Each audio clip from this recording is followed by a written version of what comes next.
তো বিষয়টা হচ্ছে আমরা যে জায়গাটা ছিলাম সেটা হচ্ছে আমরা একটা জমি আবিষ্কার করছি। সেই জমিতে সোনা চাষ করা হবে। আর এই জমিতে সোনা চাষ করতে গেলে শর্ত একটাই, সেই জমিতে আপনাকে আপনার অংশীদার নিতে হবে।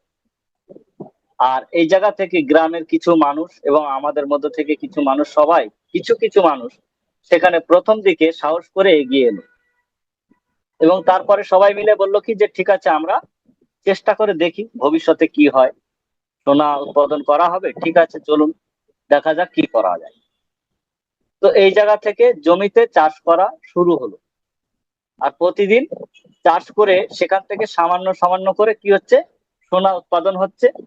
আর সেই সোনাটা উৎপাদন যেটা হচ্ছে, যারা সেখানকার অংশীদার শুরুতে নিয়েছিল, তারা প্রথম থেকে সেই সোনার মূল্য কিছুই ছিল না বললে চলে।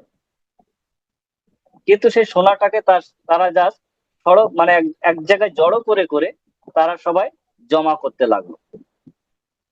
আর বিষয়টাকে সে সময় বাকিরা গুরুত্ব দেয়নি, কারণ সেই সময় সেই যে সোনাটা চাষ হচ্ছিল, সেই সোনাটার কোনো মূল্য ছিল না, বাজারে সেরকম তার কোনো ভ্যালুই ছিল না। যার জন্য তার গুরুত্ব কেউ দেয়নি, আশেপাশ থেকে মানুষ এড়িয়ে গেছে, দূরে চলে গেছে, সরে গেছে। ঠিক আছে, অনেকেই গ্রামের অনেকেই ছিল, তারা সবাই দাঁড়িয়ে সেই সিস্টেম গুলো দেখছিল, কিন্তু তারা দেখতে দেখতে মনে মনে ভাবছিল যে এটা কি সত্যিই ভবিষ্যতে মূল্যবান হবে, নাকি এখানে শুধুমাত্র সময় নষ্ট হচ্ছে, এখানে ভবিষ্যৎ বলে কি কিছু হবে। এই বিবেচনা সবাই করতে লাগলো। আর এই করতে করতে দিন গেল, সপ্তাহ গেল, মাস গেল, বছর গেল, কয়েক বছর গেল। এইভাবে কয়েক যুগ চলে গেল, দেখা যাচ্ছে 12 বছর এক যুগ হয়, এরকম একটা যুগ পেরিয়ে গেল। যারা কাজ করছিল তারা মনে প্রাণে করেই যাচ্ছে, কোনো ভ্যালু পাচ্ছে না, কিন্তু কাজ করেই যাচ্ছে। আর কাজ করছে, আর ফসল হিসাবে সোনাকে ঘরে গচ্ছিত করছে। আর বাকিরা সবাই দেখছে, দাঁড়িয়ে হাসছে, মজা নিচ্ছে, আরে বাবা এরা সবাই পাগল হয়ে গেছে। কিন্তু এই করতে করতে হঠাৎ একদিন হঠাৎ একদিন সেই যে অর্জিত করা সোনাগুলো ঘরে যারা যারা তুলে রেখেছিলেন, দেখা যাচ্ছে সেই সোনার দাম একটা ভ্যালুয়েবল তৈরি হলো, একটা ভালো জায়গায় পৌঁছে গেল, যা এক একটা বিন্দু বিন্দু পরিমাণ সোনার তখন একটা ভ্যালু তৈরি হয়ে গেল। এই ঘটনাটা হঠাৎ হয়ে গেল। তখন যারা প্রথমে হাসছিল, তারা কিন্তু তখন চিন্তা করতে থাকলো। আর যারা প্রথমে সাহস করে এই সিস্টেমের মধ্যে কাজ করেছিল, ওই জমিতে চাষ করছিল, তখন তারা বুঝতে পারলো যে আজকের আমরা ছোট ছোট করে এখানে আমরা প্রতিদিন এই সম্পত্তিটাকে আমরা অর্জিত করে রেখেছিলাম বলে আজকে আমরা এটা আমাদের কাছে একটা বিশাল সম্পদে পরিণত হয়েছে। আর যারা শুধু বসে বসে দেখছিল, ইগনোর করে যাচ্ছিল, পাশ থেকে সরে যাচ্ছিল, তখন তারা সে সময় কি আছে তাদের কাছে, তারা সবাই তখন আফসোস করতে লাগলো আর বলতে লাগলো যে কেন আমরা সে সময় শুরু করিনি, তাহলে তো আজকেরও আমরাও ভ্যালু পেতাম। ঠিক এক একই ভাবে ঠিক একইভাবে এমএসটি ব্লকচেনে আজকে আমরা ভ্যালিডেটর হিসাবে কাজ করছি। গল্পটা আপনারা নিশ্চয়ই এবারে বুঝতে পারছেন যে কোন জায়গা থেকে আমি কেন বলছি। আজকে ঠিক আমরা ভ্যালিডেটর হিসাবে এমএসটি ব্লকচেনে ঠিক ওই চাষ করার মতন কাজ করছি। আর প্রতিদিন 9টা করে এমএসটি কয়েন আমরা রিওয়ার্ড হিসাবে ঘরে তুলছি, ঠিক ওই সোনা চাষের মতো। এর আজকের ডেটে আমাদের কাছে কোনো ভ্যালু নেই, কিন্তু একটা দিন, ওই হঠাৎ হঠাৎ একটা দিন তৈরি হবে। আজকে এমএসটি আমাদের কাছে 9টা করে যে কয়েন হয়তো আমরা পাচ্ছি, এটা আমাদের কাছে অনেকের কাছে একটা ছোট্ট ভ্যালু মনে হতে পারে। কিন্তু এই জায়গা থেকে, এই গল্পের এই শিক্ষা থেকে আপনারা যদি একটু ভাবেন যে ভবিষ্যতে এই 9টা এমএসটি কয়েন আমাদের কাছে আসছে, যেটা প্রতিদিন 9টা করে আসছে, এই 9টা এমএসটির ভ্যালু মূল্য কত হতে পারে, একবার সকলে মিলে চিন্তা করবেন আর অন্যদেরকে চিন্তা করতে বলবেন যে আপনি প্রতিদিন 9টা করে কয়েন মিস করছেন, মানে ভবিষ্যতের একটা সম্ভাব্য একটা বড় সম্পদ থেকে নিজেকে কিন্তু দূরে সরিয়ে রাখছেন। আপনি এমএসটি কয়েনটাকে অর্জিত করছেন না মানে কি করছেন, আপনি কি বিশাল খুব জয়ী, মানে বিশাল একটা কিছু বোঝাতে চাইছেন এমনটা নয়। বরঞ্চ আপনি এই সম্পত্তি থেকে আপনি দূরে সরে যাচ্ছেন। এটা একটা ডিজিটাল সম্পদ। আর পৃথিবীর মধ্যে আজকের ডেটে যদি আপনারা যদি দেখেন, ফিজিক্যাল সম্পত্তি থেকে ডিজিটাল সম্পত্তির পাওয়ার বর্তমানে সব থেকে গুরুত্বপূর্ণ, ভ্যালুয়েবল বিষয়। তাই সকলকে একটা চিন্তা করতে হবে যে আমরা এমএসটি কে এখানে ডেভেলপমেন্ট করছি, আর এখানে এমএসটি কয়েন ডেভেলপমেন্ট হচ্ছে। এটা একটা ডিজিটাল সম্পত্তি, ঠিক ডিজিটাল সোনা চাষ করার মতো। আজকের এর কোনো ভ্যালু নেই, কিন্তু আগামী দিনে যখন এর ভ্যালু হয়ে যাবে, তখন তখন কি হবে? এই 9 এমএসটি যারা আজকের ডেটে মিস করছে, তারা ভবিষ্যতে নিজেকে এই সম্পদ থেকে দূরে সরিয়ে রাখছেন। তাহলে এই জায়গা থেকে আমাদের কাছে অনেক বিষয় আমাদের ভাবতে হবে। আমরা কাউকে জোর জবরদস্তি করছি না যে আপনাকে এই সিস্টেমে আসতে হবে, আর আপনার গাড়ি বাড়ি ফ্ল্যাট জমি বাড়ি সমস্ত কিছু বিক্রি করে দিয়ে আপনাকে এখানে ইনভেস্ট করতেই হবে, না হলে আপনি বাঁচতে পারবেন না, এমনটা কিন্তু তারা বলছি না। একটা আর্লি স্টেজ, একটা সুযোগ, একটা অপরচুনিটি আমাদের কাছে রয়েছে, কারণ আমরা কাউকে কোনো ইনভেস্টমেন্ট প্ল্যান বিক্রি করতে আসেনি, কাউকে কোনো আরওআই সিস্টেম দেখাতে আসেনি, কাউকে কোনো মানি রোটেশন প্রক্রিয়ার মধ্যে নিয়ে আসতে চাইনি, বা কোনো পঞ্জি স্কিম আপনাদের কাছে তুলছি না, বা আপনাদের কাছে কোনো এমএলএম কনসেপ্টও দেখাচ্ছি না যে আপনি আসুন, আপনিও দুজনকে আনুন, দুজন চারজনকে আনবেন, চারজন ছজনকে আনবেন, এরকম নট এ কম্পালসারি। সরি। তো এটা কোনো কম্পালসারি নয়, কোনো বাধ্যতামূলক নেই। আপনি এখানে ভ্যালিডেটর হবেন, অন্যকে ভ্যালিডেটর বানাবেন কিনা সেটা আপনার, এখানে কোনো রকম বাধ্যতামূলক নেই। কিন্তু আপনি যদি কাউকে এখানে এই সিস্টেমের মধ্যে আনতে পারেন, তাহলে আগামী দিনে ওই ব্যক্তিটা আপনার নাম করবে, অন্তত ইতিহাসের পাতায় আপনার স্বর্ণাক্ষরে আপনার নামটা উঠবে, কারণ আপনি তাকে এই সিস্টেমের মধ্যে এনেছেন। আগামী দিনে ফাইন্যান্সিয়াল ফ্রিডম যখন পাওয়া যাবে, তখন ওই ব্যক্তিটা কিন্তু সর্বপ্রথম আপনার নামটা আগে করবে, কারণ আপনি এই সিস্টেমটাকে তাকে দিয়েছিলেন এবং সে এই জায়গা থেকে উপকৃত এবং ফাইন্যান্সিয়াল একটা ফ্রিডম পেয়েছেন, উপকৃত হয়েছেন। তাই তিনি সে সময় আপনার নামটুকু অন্তত স্মরণ করলেন।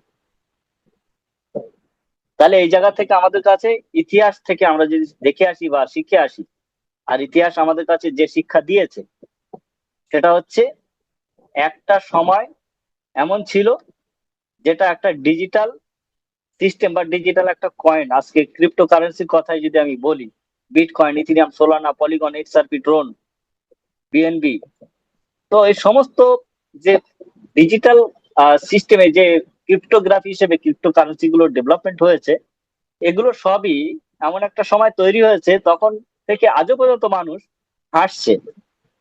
আজও পর্যন্ত অনেকেই আছে গুরুত্ব দিচ্ছে না। ভাবুন না, ওয়ার্ল্ড এর মধ্যে সারা পৃথিবীর মধ্যে 815 কোটি মানুষ, আজও পর্যন্ত কি ক্রিপ্টো কারেন্সি কি লেনদেন কি এই 815 কোটি মানুষ ব্যবহার করছে? না, 815 কোটি মানুষের মধ্যে সেই ধ্যান ধারণা আছে? অতএব কারোর কাছে নলেজ নেই, কারোর কাছে ধ্যান ধারণা নেই, তো সবাই কি করছে? হাসছে। আজও পর্যন্ত হাসছে। আশ্চর্য লাগে না? আর নিজেকে একটু লজ্জা লাগে না যে 2008 সাল থেকে এই টেকনোলজি কাজ করছে, আর সেই সমস্ত টেকনোলজিকে যারা বিশ্বাস করেছিল, তারা আজকের ডেটে মিলিয়নার বিলিয়নার হয়ে বসে আছে। তারপরেও 17-18 বছর অতিক্রম হয়ে যাওয়ার পরেও সেই সিস্টেমটাকে আমরা বিশ্বাস করতে পারছি না। এটা আশ্চর্য লাগে না? ভাবতে হবে তো। আর যে সিস্টেমটা কোনো গভর্নমেন্ট জন্ম দেয়নি, যে সিস্টেমটা কোনো প্রাইভেট সেক্টর জন্ম দেয়নি, সেই সিস্টেমটা আজকে সারা পৃথিবীর মানুষ সেটাকে ব্যবহার করতে বাধ্য। সারা পৃথিবীর মানুষ সেটাকে ব্যবহার করতে বাধ্য। হয়তো বিশ্বাস করে না বা বিশ্বাস করছে না, আপনি আমি আমরা অনেকেই এই সিস্টেমে টেকনোলজিকে আজ পর্যন্ত অনেকেই আছে টেকনোলজিকে বিশ্বাস করেই না, কিন্তু টেকনোলজি ব্যবহার করে। জানে না, জানে না কিন্তু ব্যবহার করছে। বিষয়টাই এই জায়গা থেকে সেই সমস্ত সিস্টেমের মধ্যে যারা বিশ্বাস রেখেছিল, যারা ধৈর্য রেখেছিল, তারা কিন্তু আজকের ডেটে ইতিহাস। আর এই ইতিহাস কোনো মুখের কথা নয়। আপনারা ইন্টারনেটে গিয়ে, ক্রোমে গুগলে গিয়ে, চ্যাট জিপিটি, আপনার বিভিন্ন এআই এর কাছে আপনারা বিভিন্ন ধরনের ইতিহাস গুলোকে যখন ঘাটাঘাটি করবেন, এর অনেক তথ্য আপনাদের সামনে ভেসে উঠবে। তা আমি বেশি কিছু বলবো না, আমি সবাইকে বলবো যে জীবনে বড় সুযোগ সবসময় বড় রূপে আসে না। অনেক সময় ছোট সুযোগ, ছোট্ট ছোট্ট সুযোগের মধ্যেই লুকিয়ে থাকে, আর আগামী দিনে সেটা বড় হয়ে যায়, আর ভবিষ্যতে সেটাই হয় বড় সফলতা। তাই সবাইকে বলবো যে বড় টেকনোলজি বা বড় কিছু করার জন্য এখানে সাহসীরা সবার আগে শুরু করে, আর বুদ্ধিমান যারা, তারা সময় বুঝে সিদ্ধান্ত নেয়। আর যারা শুধু অপেক্ষা করে, ঠিক ওই চাষ করার মতন, চাষ কেউ করছে আর পাশ থেকে কেউ দেখছে, যারা শুধু অপেক্ষা করে, পরে তারা কি করে, ওই একটাই শব্দ, আফসোস, ইস আর ভাগ্যিস। আমাদের শতকুমার স্যারের কথা, ইস আর ভাগ্যিস। ইস আর ভাগ্যিস এই দুটো শব্দ কে বলবে? যে এই সাবজেক্টের মধ্যে মানে অলরেডি প্রেজেন্ট হয়ে গেছেন, তিনি বলবেন ইস, এটা আমার ভাগ্যিস করা ছিল, আমি যদি এটা মিস করে ফেলতাম তাহলে তো আজকে আমি অপরচুনিটি হারিয়ে ফেলতাম। আরেকজন বলবে ইস, আমার এটা তো করা হয়নি। তো এই ধরনের আফসোস থাকবে। তাহলে আজকের দিনে সেই আফসোস ভবিষ্যতে করার আগে সেই বিষয়টা যদি আমরা বুঝে নিতে পারি, হয়তো আমাদেরকে ভবিষ্যতে আফসোস থেকে আমরা বিরত থাকতে পারি। আর আগামী দিনে এই টেকনোলজি আমাদের চোখের সামনে ডেভেলপমেন্ট হলে আমাদের পরিবারের সন্তানদের কাছে আমরা কিভাবে মুখ দেখাবো? যদি আমরা এই সিস্টেম সম্পর্কে অবগত না হই, আমরা এখান থেকে কোনো ফাইন্যান্সিয়াল ফ্রিডম না তৈরি করতে পারি, এবং আমাদের পার্শ্ববর্তী পরিবার, সেখানে যদি কেউ তারা ফাইন্যান্সিয়াল ফ্রিডম এখান থেকে বার করতে পারে, তাহলে তার পরিবারের সন্তানরা আগামী দিনে ফাইন্যান্সিয়াল ফ্রিডমের মাধ্যম থেকে এখান থেকে মিলিয়নার বিলিয়নার হবে। আর আমার পরিবারের সন্তানরা আমার কাছে কৈফিয়ত করবে, প্রশ্ন করবে, আমি কি জবাব দেব? যে আপনার পাশের বাড়ির মানুষরা, তারা এই সাবজেক্টটাকে বুঝলো, শিখলো, সেখান থেকে তারা মিলিয়নার বিলিয়নার হলো, আর আপনারা কোথায় ছিলেন? আপনি করতে পারলেন না। আজকের ডেটে যারা, যার কাছে ম্যাক্সিমাম জমি জমা আছে, সে তো এখন খুব খুশিতে আছে। কিন্তু যার কাছে জমি নেই, তাদের পরিবারে ম্যাক্সিমাম 99% ব্যক্তি, একটাই কথা হয় যে সবাই তো কম বেশি জমি জমা, টাকা পয়সা ব্যালেন্স শিট করে জমি জমা কিনেছে, তো আমার বাপ দাদারা জমি জমা কি করেছে? তারা কিছু করে রাখতে পারলো না? এই প্রশ্ন কিন্তু আমরা তুলি, কারণ তাদের সেই ঘাটতি, তাদের সেই গাফিলতিটা আমরা তুলে ধরার চেষ্টা করি। তা আগামী দিনে ঠিক এই রকম ধরনের আমাদের ঘাটতি, আমাদের গাফিলতি আমাদের পরিবারের সন্তানরা তুলবে, আঙুল তুলবে আমাদের উপরে, যে কি করেছিলে, আমাদের জন্য একটা এমএসটি ব্লক চেনের মধ্যে একটা ফ্র্যাকশনাল অনারশিপ নিয়ে রাখতে পারোনি, সবার রয়েছে আমাদের নেই। এরকম ধরনের প্রশ্ন উঠবে, তখন আমরা কি জবাব দেব? তাই সবাইকে বলবো যে আজকে সিদ্ধান্ত আপনার, যারা যারা এই প্রেজেন্টেশন শুনছেন আর যাদের কাছে এই বার্তা পৌঁছাচ্ছে, সিদ্ধান্ত আপনার। আপনি কি দর্শক হয়ে থাকবেন, নাকি অংশীদার হয়ে ভবিষ্যৎ গড়বেন? কারণ আজকের একটা ছোট্ট পদক্ষেপ আগামী দিনের একটা বড় সাফল্য শুরু করে, আর সেখান থেকে আগত প্রজন্ম কাল পর্যন্ত এখান থেকে ফাইন্যান্সিয়াল ফ্রিডম দিতে পারে। ব্লকচেন টেকনোলজি একটা বৃহত্তম টেকনোলজি, এটার মধ্যে অনেক শিক্ষা, অনেক নলেজ, অনেক এডুকেশন, আপনার অনেক কিছু রয়েছে। ধীরে ধীরে শিখতে হবে, জানতে, বুঝতে হবে, তাহলে আমরা এখান থেকে অনেক কিছু পেতে পারি। তাহলে আজকের দিনে আমাদের কাছে এমএসটি ব্লক চেনের সব থেকে সেরা অপরচুনিটি, সেটা হচ্ছে ব্লক চেনের মধ্যে অলরেডি যারা ভ্যালিডেটর হয়েছেন, তারা আজকের ডেটে প্রতিদিন 9টা করে এমএসটি কয়েন উপহার পাচ্ছেন, ঠিক ওই সোনা চাষ করার মতন। ভবিষ্যতের মূল্য, জাস্ট আপনারা গল্পটা শুনলেন, আগামী দিনে আপনারা প্রমাণ করবেন। আর যারা এখনো পর্যন্ত ভ্যালিডেটর হতে সাহস পাচ্ছেন না, ভয় পাচ্ছেন, ভীতু, বা মনে অনেক সংশয়, এড়িয়ে যাচ্ছেন, হাস্যকর মজা নিচ্ছেন, তারা প্রত্যেকেই প্রতিদিন কিন্তু একটাই জিনিস মাথায় রাখবেন, যে দিন ফুরাচ্ছে, সপ্তাহ ফুরাচ্ছে, মাস ফুরাচ্ছে, বছর ফুরাচ্ছে, আর মাঝখানে সময় অতিবাহিত হওয়ার কারণে ডেলি যে 9 MSTC এখন রেওয়ার্ড হিসেবে বাকিরা পাচ্ছেন, আপনারা মিস করছেন। যারা মিস করছেন তারা কিন্তু রিটার্ন পাচ্ছেন না। যেদিন চলে যায় সেই দিনকে আর ফিরিয়ে আনা যায় না। তাই ভবিষ্যতে এটার ভ্যালু হিসেবে যদি আপনি চিন্তা করেন যে আজকের দিনে 9টা এমএসটি কয়েন আগামী দিনে যদি একটা বিশাল ভ্যালুয়েবল হয়ে যায়, তাহলে আজকের দিনে 9টা মিস করা মানে সেই ভ্যালু ওয়াইজ আজকের দিনে দৈনিক আপনি যদি আপনি টাকার হিসাবে আপনি অঙ্ক কষেন তা কত টাকা মিস করছেন আপনি নিজে ক্যালকুলেশন লাগাবেন। যার এক্সাম্পল বিটকয়েন ব্লকচেন, যে এক সময় 0 টাকা থেকে শুরু করে 1 টাকা 2 টাকা 5 টাকা শুরু হতে হতে আজকে এক একটা বিটকয়েনের ভ্যালু 70 লক্ষ টাকা প্লাস। 70 লক্ষ টাকা প্লাস এক একটা ক্রিপ্টোগ্রাফি ক্রিপ্টো কয়েন হিসাবে। আপনি ভাবুন কোন টেকনোলজি, কোন অ্যাসেট, সেটা আপনার ফিজিক্যাল অ্যাসেট হোক আর ডিজিটাল অ্যাসেট হোক, পৃথিবীর মধ্যে আর কোন অ্যাসেট আছে যার পাওয়ার এত, যার ভ্যালু বর্তমানে এত রয়েছে, যা একটা সামথিং একটা সামান্য একটা ডিজিটাল এক সিঙ্গেল ওয়ান কয়েন, তার একটা ভ্যালুর দাম 70 লক্ষ টাকা। একটু গেস করবেন, আজকে আমাদের কাছে যদি ফিজিক্যাল অ্যাসেট থাকে, ধরুন গাড়ি বাড়ি বিষয় আশায় সহায় সম্পত্তি, বিশাল জমি জায়গা সবকিছু আছে, বিশাল কোটি কোটি টাকা সম্পত্তি, হঠাৎ কোনো ওয়ার সিচুয়েশন এসে গেল, হঠাৎ কোনো ভূমিকম্প এসে গেল, হঠাৎ কোনো রকম ধ্বংসের প্রলয় চলে আসলো, আমরা সেই অ্যাসেটটাকে কি করব? আমাদের কাছে সেই অ্যাসেটের সিকিউরিটি কি আছে? কোথায় নিয়ে যাবো অ্যাসেট? জবাব দিতে পারবেন? কারোর কাছে জবাব একটাই আছে, জবাব হলো কিছু করার নেই। জবাব হলো কিছু করার নেই, কিন্তু ব্লকচেন বলছে কিছু করার আছে। আপনার ফিজিক্যাল অ্যাসেটটাকে আপনি ডিজিটালে কনভার্ট করতে পারেন। আপনি যেখানে যাবেন আপনার সাথে আপনার ডিজিটাল অ্যাসেট যাবে। মনে করুন আপনি ভারতবর্ষ ছেড়ে আমেরিকায় চলে গেলেন, আপনার সাথে আপনার এই ফান্ড আছে, মানে আপনার অ্যাসেট আছে। কিন্তু আপনি যদি এখান থেকে আমেরিকা চলে যান, আপনার জমিটাকে আপনি আমেরিকায় নিয়ে যেতে পারবেন না, আপনার গাড়িটাকে আপনি আমেরিকায় নিয়ে যেতে পারবেন না। আপনার যে কোনো ফিজিক্যাল অ্যাসেট যা আছে আপনি সেগুলো সাথে করে সঙ্গে করে সবসময় বহন করে বেড়াতে পারবেন না। কিন্তু আজকে আমরা যদি ডিজিটাল অ্যাসেট তৈরি করে রাখতে পারি, তাহলে আমরা পৃথিবীর যে প্রান্তেই থাকি না কেন, যে পরিস্থিতিতেই থাকি না কেন, আমাদের সঙ্গে আমাদের অ্যাসেট সবসময় বজায় থাকবে, সিকিউরিটি থাকবে এবং ট্রান্সপারেন্ট থাকবে, সবসময় দেখতে পাবো চোখের সামনে। তো এই হচ্ছে ঘটনা। যাই হোক, আজকের আমার প্রেজেন্টেশন আমি সংক্ষিপ্ত করলাম, আমার সংক্ষিপ্ত প্রেজেন্টেশন আমি এখানে সমাপ্ত করছি।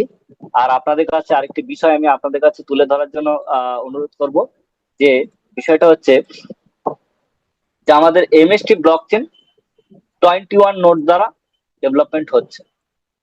যেটা আপনারা দেখতে পাচ্ছেন এখানে টোটাল 21 নোড উপরে লেখা আছে।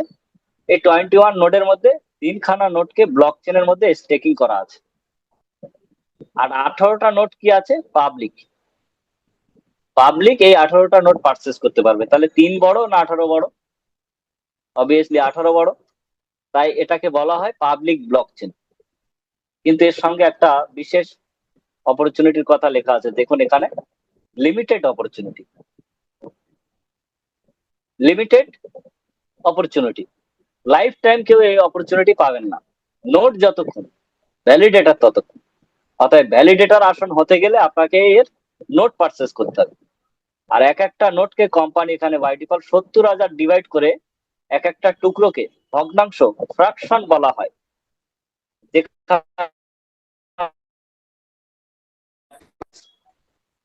আপনার 12,60,000 ফ্র্যাকশন টোটাল হচ্ছে।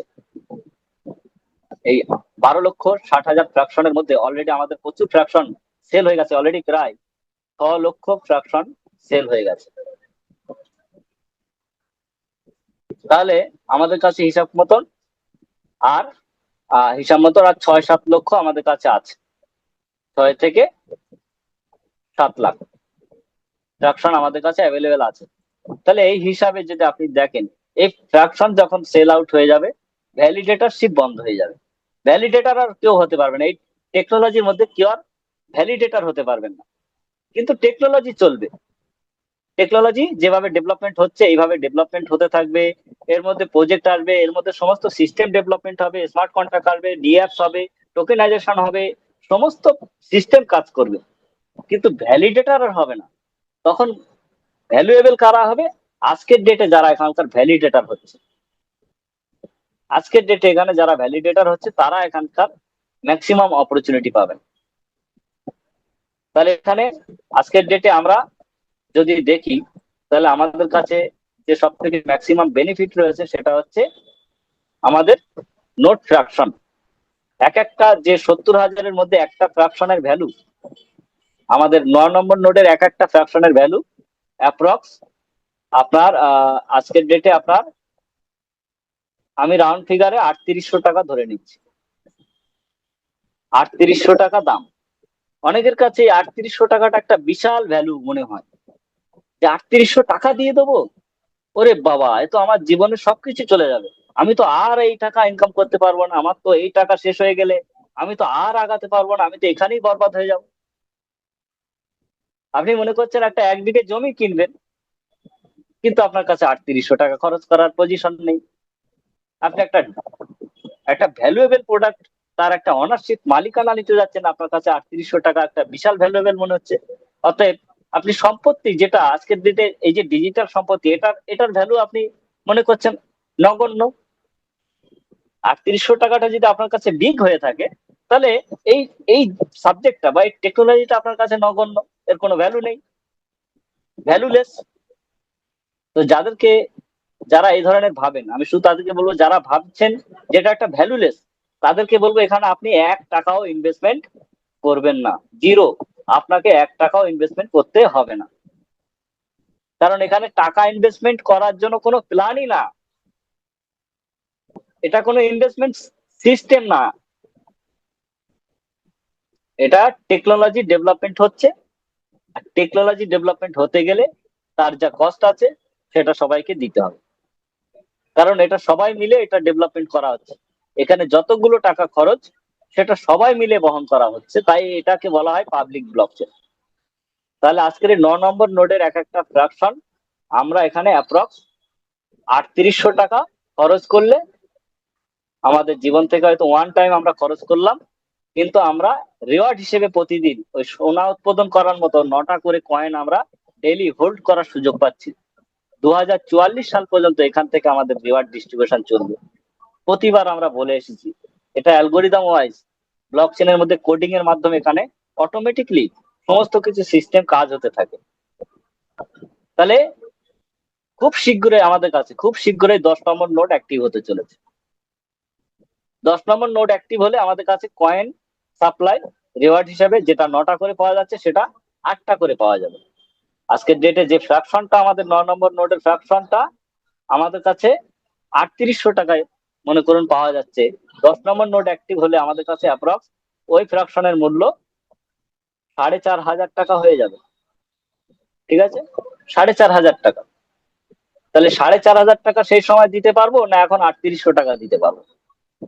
4500 টাকায় দিলে 8টা করে কয়েন পাওয়া যাবে, আর 3800 টাকায় 9টা করে কয়েন পাওয়া যাচ্ছে।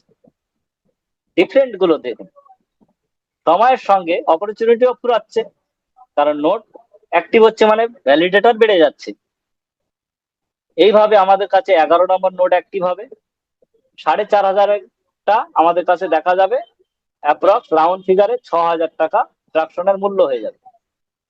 তাহলে তখন 6000 টাকাও আমাদের কাছে অনেক মনে হবে। আজকে 3800 টাকাটা অবভিয়াসলি অনেক মনে হতে পারে, 4500 টাকাটাও অনেক মনে হতে পারে, 6000 টাকাও অনেক মনে হবে, স্বাভাবিক তাই না? তাহলে 6000 টাকা অনেক দিয়ে আবার 7টা করে কয়েন পাবেন, এদিকে কয়েন সংখ্যা কম পাওয়া যাবে। মনে দুর্বলতা এসে যাবে যে কয়েন কমে যাচ্ছে, টাকা বেড়ে যাচ্ছে, কি হবে? এই তো।